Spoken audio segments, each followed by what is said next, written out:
अगर प्रकाश संश्लेषण न हो तब पृथ्वी पर जितना भी पेड़ पौधा है उन सभी का नामो निशान मिट जाएगा। तो आप इस चैप्टर को इतना बेहतरीन से पढ़ो तो एक भी क्वेश्चन आपके एग्जाम में छूटे नहीं। जय हिंद। आज क्लास 10th का सबसे इम्पोर्टेंट चैप्टर है समझने जा रहे हैं जिसका नाम है जैव प्रक्रम।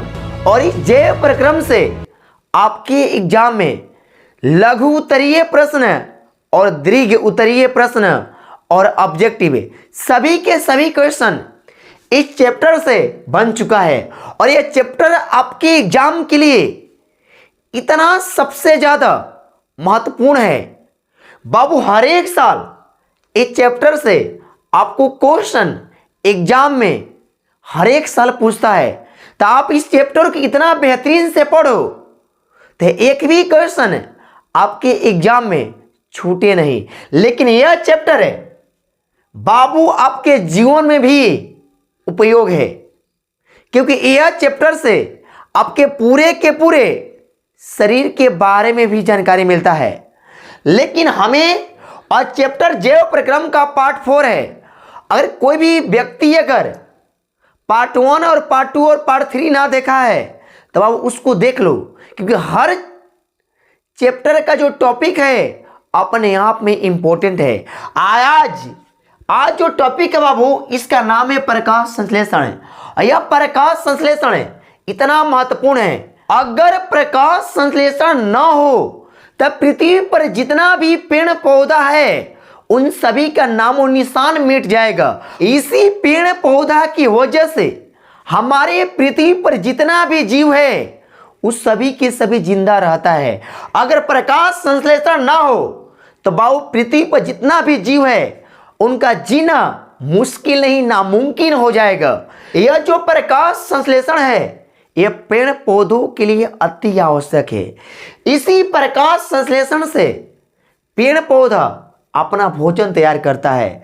इससे पहले हम समझ लें प्रकाश संश्लेषण का आखिरकार डिफिनेशन क्या होता है। प्रकाश संश्लेषण का डिफिनेशन वो होता है जिस प्रक्रिया द्वारा पेड़ पौधे अपना भोजन स्वयं निर्माण करता है या प्राप्त करता है उसी मूलभूत प्रक्रिया को हम प्रकाश संश्लेषण कहते हैं। साथ साथ अगर बोलोगे साथ साथ रिपीट करोगे तो यहीं पर और इसी वक्त जितना भी टॉपिक को पढ़ाया जाएगा और जितना भी क्वेश्चन कराया जाएगा आपको याद हो जाएगा। आइए तो अब समझते हैं प्रकाश संश्लेषण हो गया, इसका डिफिनेशन समझ लिए। अब हम समझेंगे आखिरकार प्रकाश संश्लेषण के लिए कौन कौन पदार्थों का आवश्यकता होता है। सबसे पहले क्या होता है यानी प्रकाश संश्लेषण के लिए बाबू जो पेड़ पौधा होता है वो मिट्टी से जो मिट्टी के अंदर जो उसका जड़ होता है उस जड़ से सबसे पहले लेता है जल। यानी पेड़ पौधे जो होता है मिट्टी से क्या लेता है जल। जल का सूत्र होता है H2O। और यह पेड़ पौधा बाहर से यानी बाहर के जो वातावरण है वहां से क्या लेता है CO2 प्लस क्या ले लिया CO2। यानी जो पाता जो लोग रहा है यानी बाहर से क्या लेगा CO2 अब फिर इसके बाद और जो पेड़ पौधा है अब इधर क्या लेगा सनलाइट लेगा यानी सूर्य की क्या लेगा प्रकाश लेगा। ऊपर लिख लेने क्या लेगा सनलाइट लेगा और सनलाइट लेने के बाद आपको पता होगा पेड़ पौधों के पत्तियों में एक पाया जाता है जिसका नाम है क्लोरोफिल। और इसी क्लोरोफिल के वजह से पेड़ पौधों का जो रंग क्या होता है हरा होता है। यानी पेड़ पौधों में जो पत्ती है इस पत्ती के अंदर क्या होता है क्लोरोफिल। क्या होता है क्लोरोफिल। आज जैसे जल CO2 और पत्ती के अंदर पत्ती कर लिया यानी पत्ती ले लिया सूर्य के प्रकाश है इसके अंदर क्या हो गया क्लोरोफिल है। यानी कहने का तरीका है आप सब चीजें रेडी कर दोगे तो भोजन बनाने के लिए ईंधन का आवश्यकता जरूर होगा। और ईंधन के रूप में जो पेड़ पौधा है बाबू लेता है सूर्य के प्रकाश। जैसे सब कुछ मिल गया, यानी मिट्टी से मिल गया जल, और बाबू बाहर से क्या मिल गया CO2, आज सूर्य के प्रकाश से क्या मिल गया ईंधन यानी सनलाइट मिल गया, और पेड़ पौधों के अंदर बनाने का जो काम करता है बाबू करता है क्लोरोफिल है। आज जैसे सब कुछ हो गया तो भोजन बन के तैयार होता है ग्लूकोज C6H12O6, और इसके साथ बाबू जैसे ग्लूकोज बना इसके साथ बाबू ये बाहर जो छोड़ता है ये क्या छोड़ता है ऑक्सीजन, और ऑक्सीजन जैसे जल जाता है और ऑक्सीजन के साथ बाहर जाता है जल यानी H2, कहता है H2। कहने का तरीका है, अरे कहेगा प्रकाश संश्लेषण का समीकरण क्या होता है, अगर समीकरण पूछ दे तो बाबू समीकरण ही होता है। समीकरण रटो मत, सब कुछ खत्म कर दो, रटने का दिमाग पर प्रेशर डलबे मत करो बाबू, समझने का प्रयत्न करो। आज जितना ज्यादा समझने का प्रयत्न करोगे उतना ज्यादा आपका ब्रेन लेवल, सोचने का क्षमता एक्यूरेट ज्यादा बढ़ता रहेगा। यानी कहने का मतलब देखिएगा, रटिएगा मत, बस यह मेमोरी के अंदर बस यह फील कीजिएगा। यानी पेड़ पौधा नीचे से क्या लेता है जल, तो जल का मतलब क्या होता है H2O, और पेड़ पौधा वायुमंडल से यानी वातावरण से क्या लेता है बाबू CO2, और पेड़ पौधों के पत्ती के अंदर क्या बैठा रहता है बाबू क्लोरोफिल है। और जब सब कुछ तैयार हो गया तो भोजन बनाने के लिए क्या होगा बाबू होगा सनलाइट यानी सूर्य के प्रकाश। आज जब सब कुछ मिलकर जब तैयार होगा, जब भोजन बनेगा तो किस फॉर्म में बनता है ग्लूकोज के फॉर्म में, और इसके साथ जो कुछ भाप के रूप में निकलता है उस साथ में ऑक्सीजन और साथ में क्या निकलता है जल निकलता है। यही मात्र है, चार चीजें बस, जल CO2 सनलाइट और क्या हो गया क्लोरोफिल। यह क्या होगा इसका समीकरण है, और संतुलित करना होगा तो संतुलित वाले में बता देंगे संतुलित कैसे किया जाता है। फिर इसके बाद बाबू जो है आपका यह क्वेश्चन यही पूछेगा, प्रकाश संश्लेषण है बाबू जो होता है किस में होता है, तब पेड़ पौधे में होता है। अभी मत कहिएगा तब मनुष्य में प्रकाश संश्लेषण का क्रिया होता है, और बाबू जब मनुष्य में प्रकाश संश्लेषण का क्रिया होता तब मनुष्य का इतना मेहनत करने का क्या जरूरत होता बाबू, इतना कमाने का क्या जरूरत होता बाबू, स्वयं में सूर्य के प्रकाश के आगे खड़ा होते और स्वयं भोजन बना लेते। लेकिन एक बात हमेशा ध्यान रखिएगा, प्रकाश संश्लेषण की क्रिया पेड़ पौधों में, ब्लू ग्रीन एल्गी में यानी नील हरी शैवाल में, और बाबू इग्लिना में, और क्लोडोमोनास में, और क्लोरेला शैवाल में होता है। लेकिन बाबू कहेगा प्रकाश संश्लेषण की क्रिया किसमें नहीं होता है, तो बाबू मृतजीवी जो जीव है या प्राणी समपोषी जो जीव है उसके अंदर प्रकाश संश्लेषण की क्रिया नहीं होता है, यानी उसके अंदर प्रकाश संश्लेषण की क्रिया नहीं होता है।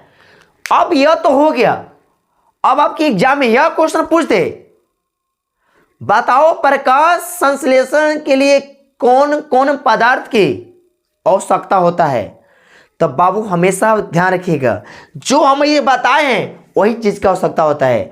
पहले क्या होगा सूर्य के प्रकाश, सब कुछ तू रेडी कर दो और भोजन बनाने के लिए ईंधन ना होगा तो बताइए भोजन बनेगा नहीं बनेगा। तो सबसे पहले आवश्यकता क्या होगा सूर्य के प्रकाश। दूसरा का बाबू क्या होगा वायुमंडल से क्या लेता है पेड़ पौधा CO2 यानी कार्बन डाइऑक्साइड, और आपको पता होना चाहिए वायुमंडल में कार्बन डाइऑक्साइड 0.03% होता है। और इसके बाद अब इसके बाद क्या लेगा पेड़ पौधों के पत्ती के अंदर बाबू पाया जाता है क्लोरोफिल, और क्लोरोफिल जब पाया जाता है और जड़ से क्या लेगा बाबू लेगा जल। ऐसी जल के अंदर बहुत सारे खनिज तत्व पाया जाता है जो पेड़ पौधों के लिए अति आवश्यक होता है। ये सभी के सभी क्या होता है आवश्यक होता है। और यह प्रकाश संश्लेषण बाबू एगो इसका बहुत सारा कार्य है। ये जो प्रकाश संश्लेषण है यह सौर ऊर्जा और विकिरण ऊर्जा को रासायनिक ऊर्जा में परिवर्तन करता है। यानी कहेगा प्रकाश संश्लेषण सौर ऊर्जा या कह दे दूसरा विकिरण ऊर्जा को किस ऊर्जा में परिवर्तन करता है, तो रासायनिक ऊर्जा में परिवर्तन करता है। साथ साथ बोलने का प्रयत्न करो, आज जो पढ़ाया जाता है उसको ब्रेन के अंदर सोचो, इस पर प्रेशर डालो। हम जितना प्रेशर डालेंगे उतना ज़्यादा हमारा दिमाग का सोचने का लेवल बहुत ऊंचा होगा, बहुत हाई होगा।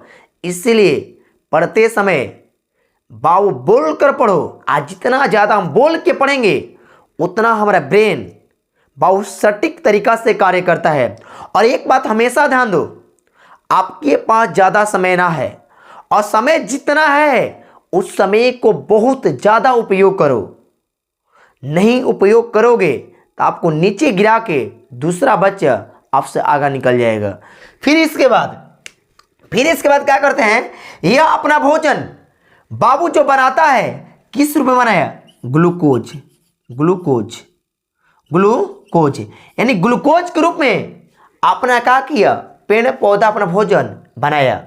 लेकिन बाबू कहेगा, देखिएगा इससे 3 ऑब्जेक्टिव बनता है। अभी तीनों ऑब्जेक्टिव समझिएगा। कहेगा पेड़ पौधा अपना भोजन किस रूप में बनाता है, तो ग्लूकोज के रूप में बनाता है। और पेड़ पौधा अपना भोजन किस रूप में ग्रहण करता है, तो बाबू स्टार्च या मंड के रूप में ग्रहण करता है। स्टार्च को बोलते हैं क्या बाबू, मंड। और कहेगा पेड़ पौधा अपना भोजन किस रूप में परिवहन करता है, तो सुक्रोज के रूप में परिवहन करता है। ये तीनों समझिएगा, बनाता है ग्लूकोज, परिवहन करता है सुक्रोज, और ग्रहण करता है मंड या स्टार्च के रूप में। और यह प्रकाश संश्लेषण की वजह से हमारे वायुमंडल में ऑक्सीजन का संतुलन बनता है। क्या बोले हैं बाबू, अगर इस पेड़ पौधा को अगर पाता होता हम अच्छे गैस को बाहर छोड़ रहे हैं और खराब गैस को अपने अंदर ले रहे हैं, बाबू छोड़वे ना करता। यानी अब बहुत अच्छा जो गैस है ऑक्सीजन को छोड़वे ना करता। ये इतना चालाक है, लेकिन इसको पाता ना है, यानी इसके अंदर दिमाग ना है, यानी इसके अंदर तंत्रिका तंत्र नहीं पाया जाता है।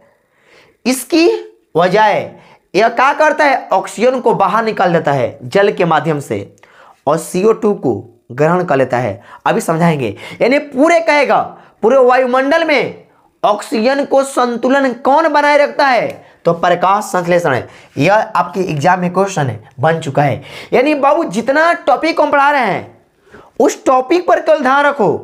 अरे बाबू वादा करते हैं जितना पढ़ा दिया जाएगा टॉपिक में उससे बाहर आपके एग्जाम में क्वेश्चन ही नहीं बन सकता है, क्योंकि इतना डिटेल से पढ़ो, इतना बारीकी से पढ़ो, तब बाबू ऐसा कोई भी चीज ना हो जो आपको कंफ्यूजन क्रिएट करे। और कहेगा प्रकाश संश्लेषण की क्रिया बाबू दिन में होता है, और दिन में कब होता है, तो सुबह के समय सबसे ज्यादा होता है। यानी प्रकाश संश्लेषण क्रिया दिन में होता है, यानी रात में नहीं होता है। और दिन में कहेगा कब होता है, तो सुबह के समय सबसे ज्यादा पेड़ पौधा अपना भोजन तैयार करने में लगे रहते हैं। और बाबू कहेगा प्रकाश संश्लेषण के जो क्रिया है बाबू किस रंग में होता है सबसे अधिक, तो रंग कहेगा तो लाल, और कम कहेगा और सबसे अधिक कहेगा तो लाल, और कम कहेगा तो हरा में होता है। लाल क्योंकि सुबह के समय प्रकाश का जो कलर होता है लाल कलर होता है, यानी हल्का लाल टाइप का दिखता है। इसीलिए सबसे ज्यादा अपना भोजन अगर प्रकाश संश्लेषण बनाता है, यानी पेड़ पौधा अपना सबसे ज्यादा अपना भोजन बनाता है तो सुबह के समय बनाता है। और कहोगे मान लेते हैं, अगर मान लेते हैं दिन में ठंडा के मौसम में, क्योंकि कभी कभी ऐसा होता है तो सूर्य के प्रकाश नहीं दिखते, यानी नहीं उगते, यानी धूप नहीं उगता है, तो प्रकाश संश्लेषण पेड़ पौधा आखिरकार अपना भोजन तैयार किससे करेगा। बाबू एक बात ध्यान रखिएगा, जो ये पेड़ पौधा का जिसको बोलते हैं क्या बोलता है, यह पेड़ पौधा का जो वृंत है, जो ये पार्ट है, इस पार्ट यह पार्ट जो क्या करता है, इसके अंदर 1 से 2% ऐसा होता है जो भोजन निर्माण करने की क्षमता होता है। और प्रकाश संश्लेषण है, यानी जो वो पेड़ पौधा होता है, यह पेड़ पौधा प्रकाश संश्लेषण से जैसे भोजन प्राप्त किया है, आज जो भोजन बचता है वह स्टार्च या मंड के रूप में ग्रहण करता है। वही भोजन दिन प्रतिदिन क्या करता है, धीरे धीरे क्या करता है, खपत करता है, खाता पीता रहता है, अपने पूरे शरीर को हेल्पफुल रखता है। आज जब गर्मी के दिन में देखोगे, यानी लू के दिन में देखोगे, पेड़ पौधा अपना सारा पत्ती को क्या कर लेता है, गिरा लेता है, क्योंकि उस समय पेड़ पौधों के पास पानी का बहुत अभाव होता है। क्योंकि इस पेड़ पौधा के अंदर जो बाबू ये पार्ट है, छोटे छोटे जो पार्ट लोग रहा है, इससे बोलते हैं रंध्र, यानी इससे बोलते क्या, रंध्र। ऐसे को बोलते हैं एस्टोमाटा, यानी पत्तियों के अंदर जो छोटे छोटे छिद्र पाया जाता है उसी को रंध्र या एस्टोमाटा कहा जाता है। इसको इंग्लिश में एस्टोमाटा, हिंदी में रंध्र। तो डिफिनेशन ऐसा होगा, पत्तियों के अंदर जो छोटे छोटे छिद्र पाया जाता है उसे बोलते हैं रंध्र। यही रंध्र बाबू, यही रंध्र क्या करता है, बाहर गैसों का आदान प्रदान करता है। यानी रंध्र के द्वारा, यानी जैसे मान लेते हैं, जैसे पत्ती है, ये पत्ती मान लेते किसी वृंत से यानी क्या है, जुड़ा हुआ है, और इसके अंदर जो क्या है, जड़ है, यानी बहुत सारे क्या पाया जाता है, जड़। ये जड़ क्या किया बाबू, पानी देखो, पानी का प्रेशर नीचे जैसे पानी का गया, और जो पानी बहुत जाकर जाता जब स्टोर होने लगता है, तो बाबू यह जो एस्टोमाटा है, इस एस्टोमाटा को सुरक्षा यानी गार्ड को सिया करता है। यानी इस जो बाबू यह जो रंध्र है, जो एस्टोमाटा है, इसका सुरक्षा गार्ड, कौन सा कोशिका, गार्ड। ऐसे को बोलते हैं द्वारक कोशिका, सेल लिख दे, द्वारक सेल यानी कोशिका। यानी कहेगा रंध्र को सुरक्षा कौन सा कोशिका करता है, द गार्ड। ऐसी गार्ड कोशिका को हम बोलते हैं द्वारक कोशिका। आज जैसे पानी का अमाउंट, जैसे मान लेते जड़, जो पेड़ पौधों का जो जड़ है, उस जड़ के अंदर जो पानी जब जाता है, और जब पानी ज़्यादा मात्रा में बढ़ जाता है, यानी इधर से प्रेशर देता है, जब पानी ज़्यादा मात्रा में अमाउंट में भर जाता है, तो ये गार्ड कोशिका होता है, ओपन हो जाता है। आज जैसे ओपन होता है तो इस जल के साथ जो बाहर निकलता है, वो बाबू निकलता है ऑक्सीजन। आज जैसे बाहर ऑक्सीजन निकलता है, ऐसी गार्ड कोशिका, यानी इसी रंध्र के द्वारा बाबू CO2 प्रवेश करता है और ऑक्सीजन कहाँ होता है, बाहर। तो कहेगा रंध्र जो होता है CO2 को ग्रहण करता है और ऑक्सीजन को बाहर करता है। लेकिन पेड़ पौधों में बहु एक खासियत है, जब इसके पास जानता है, जब पेड़ हमारे पास जल का अभाव होता है, तो बाबू लू के दिन में ये पेड़ पौधा समझ जाता है, अपने सारे पत्तियों को गिरा देता है, क्योंकि जानता है अगर ज़्यादा जल का अभाव हो गया, बाबू ऐसे ही जल तो ना मिले, ऐसे ही मर रहे हैं, इसलिए पूरा अपने पत्ती को क्या करता है, गिरा देता है। और ये पेड़ पौधों को अस्थायी रूप से जो खड़ा करने का काम करता है, इनका जड़ करता है। यानी जड़ इस पेड़ पौधों को अस्थायी बनाने के कार्य करता है। इस पूरे के पूरे कंसेप्ट को समझ लिए। लेकिन यह प्रकाश संश्लेषण की क्रिया बाबू 2 चरणों में पूरा होता है। एक का नाम है प्रकाशीय, एक का नाम क्या है, अप्रकाशीय। अप्रकाशीय में 2% कार्य करता है और प्रकाशीय में बहुत 100 के 100% कार्य करता है भोजन बनाने में। ये पूरा समझ लिए। अब बताइए इसका क्यों क्रिया समझिएगा, जो एग्जाम में पूछता है। एग्जाम में यह पूछेगा प्रकाश संश्लेषण की क्रिया किसमें होता है, तो पेड़ पौधों में होता है, यही पूछता है। और प्रकाश संश्लेषण की क्रिया किसमें नहीं होता है, मृतोजीवी और प्राणी संपोषण में प्रकाश संश्लेषण की क्रिया नहीं होता है। और अब कहेगा प्रकाश संश्लेषण की क्रिया के लिए कौन कौन पदार्थों की आवश्यकता होता है, तो नीचे से लेगा जल, बाहर से लेगा CO2, और पत्ती के अंदर क्लोरोफिल, और क्या लेगा, सनलाइट।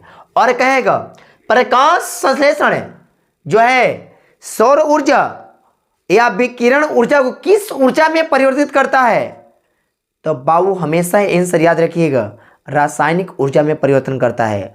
और यह प्रकाश संश्लेषण का समीकरण क्या होता है, H2O plus CO2 sunlight chlorophyll, glucose बनेगा, ऑक्सीजन साथ में क्या बनेगा, जल बनेगा। और इस प्रकार आपका ये भी क्वेश्चन पूछा है, ग्लूकोज में कार्बन का कुल कितने अणु है? 6। हाइड्रोजन के कितने अणु हैं? 12। और ऑक्सीजन के कितने अणु हैं? 6 अणु है। यह भी क्वेश्चन आपके एग्जाम में पूछा है। और कहेगा प्रकाश संश्लेषण के दौरान जो पेड़ पौधा अपना भोजन बनाता है तो वो किस रूप में बनाता है? तो ग्लूकोज के रूप में। किस रूप में स्टोर यानी ग्रहण करता है? स्टार्च या अमोंड के रूप में। और किस रूप में परिवहन करता है? तो बाबू हमेशा सुक्रोज के रूप में मारिएगा परिवहन करता है। और इसके बाद जो प्रकाश संश्लेषण है बाबू वायुमंडल में ऑक्सीजन को संतुलन बनाए रखने का कार्य करता है। और प्रकाश संश्लेषण की क्रिया किस रंग में होता है? तो लाल रंग में होता है। और किस रंग में सबसे कम होता है? हरा रंग में सबसे क्या होता है? कम होता है। यानी पूरा कंसेप्ट को हम आपको समझा दिए, लेकिन कहेगा इसके द्वारा प्रकाश संश्लेषण के द्वारा मुक्त क्या होता है? ऑक्सीजन। यानी बाहर क्या निकलता है? ऑक्सीजन है। और कहेगा प्रकाश संश्लेषण के द्वारा जो पेड़ पौधों के पत्तियों में जो छोटे छोटे छिद्र पाया जाता है उसे रंध्र या स्टोमाटा कहते हैं। इस स्टोमाटा को सुरक्षा कौन सा कोशिका करता है? गार्ड। और गार्ड कोशिका को हम बोलते हैं द्वारक कोशिका। यह द्वारक कोशिका के कारण ही बाबू ऑक्सीजन बाहर जाता है और CO2 का होता है अंदर आता है। बाबू इस पूरे टॉपिक को यानी प्रकाश संश्लेषण को हम पूरे बेहतरीन तरीका से समझा दिए। इसमें 2 टॉपिक रह गया, एक अमीबा और एक पैरामीशियम। और जितना से जितना हो सके आप इस वीडियो को शेयर करने का प्रयत्न कीजिएगा। और जितना से जितना हो सके आप इस वीडियो को हर एक जगह क्लास 10th के ग्रुप में सभी के सभी वीडियो को शेयर करने का प्रयत्न कीजिएगा। और जो व्यक्ति नहीं जानता होगा उस व्यक्ति को बताने का प्रारंभ कीजिएगा। जय हिंद दोस्तों, आज के लिए इतना ही।